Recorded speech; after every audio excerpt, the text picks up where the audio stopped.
2 Samuel 5. Then came all the tribes of Israel to David unto Hebron, and spake, saying, Behold, we are thy bone and thy flesh. Also in time past, when Saul was king over us, thou wast he that leadest out and broughtest in Israel.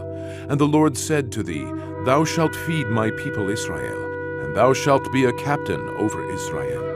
So all the elders of Israel came to the king to Hebron, and King David made a league with them in Hebron before the Lord, and they anointed David king over Israel. David was 30 years old when he began to reign, and he reigned 40 years.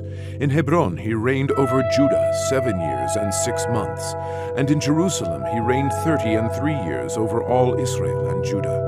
And the king and his men went to Jerusalem unto the Jebusites, the inhabitants of the land, which spake unto David, saying, Except thou take away the blind and the lame, thou shalt not come in hither, thinking, David cannot come in hither. Nevertheless, David took the stronghold of Zion, the same is the city of David. And David said on that day, Whosoever getteth up to the gutter, and smiteth the Jebusites, and the lame and the blind that are hated of David's soul, he shall be chief and captain.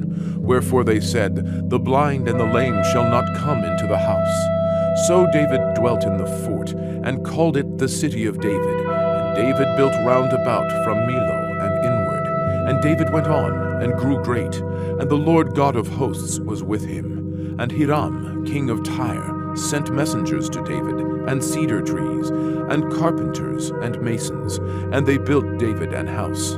And David perceived that the Lord had established him king over Israel, and that he had exalted his kingdom for his people Israel's sake. And David took him more concubines and wives out of Jerusalem, after he was come from Hebron.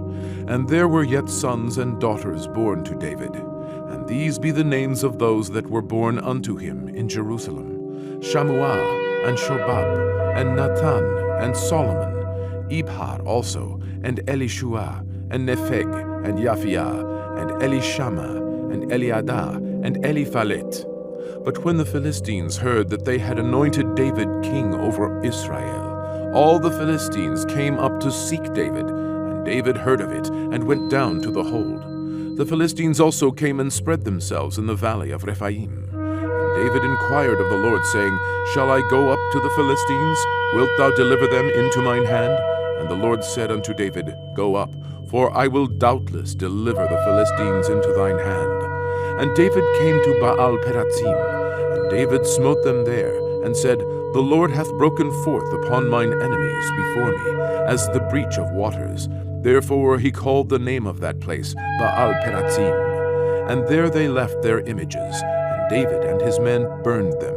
And the Philistines came up yet again, and spread themselves in the valley of Rephaim. And when David inquired of the Lord, he said, Thou shalt not go up, but fetch a compass behind them, and come upon them over against the mulberry trees. And let it be, when thou hearest the sound of a going in the tops of the mulberry trees, then thou shalt bestir thyself, for then shall the Lord go out before thee, to smite the host of the Philistines. And David did so, as the Lord had commanded him, and smote the Philistines from Geba until thou come to Gazer.